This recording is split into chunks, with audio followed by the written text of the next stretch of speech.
Par une ordonnance de référé du 22 décembre, le Conseil d'État a suspendu l'usage de drones par la préfecture de police de Paris, notamment mobilisés pour surveiller les manifestations.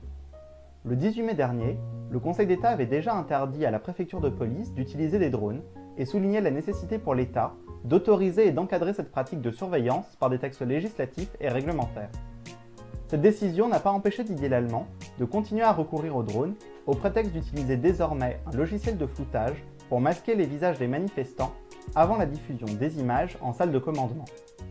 En réaffirmant sa position une seconde fois, le Conseil d'État ne fait que rappeler les principes qui régissent, en temps de paix, le fonctionnement d'un régime parlementaire. Il ne s'agit ni d'une victoire de notre camp social, ni d'un point d'appui contre la future loi sécurité globale. Bien au contraire.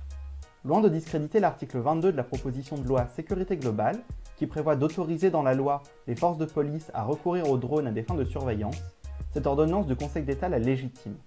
En effet, ce n'est pas tant la surveillance des manifestations par des drones qui est sanctionnée, que l'absence d'encadrement législatif et réglementaire de cette pratique. Les pouvoirs de répression devront donc être approuvés par le processus parlementaire prétendument démocratique. En outre, ni Gérald Darmanin, ni Emmanuel Macron ne s'émeuvent que le préfet de police de Paris ait ainsi ignoré l'ordonnance du Conseil d'État de mai dernier. Ils savent pertinemment que d'ici quelques mois, la loi sécurité globale, adoptée en première lecture par l'Assemblée nationale le 24 novembre, viendra régulariser la pratique de la préfecture. C'est donc bien par nos luttes que la loi sécurité globale doit être combattue.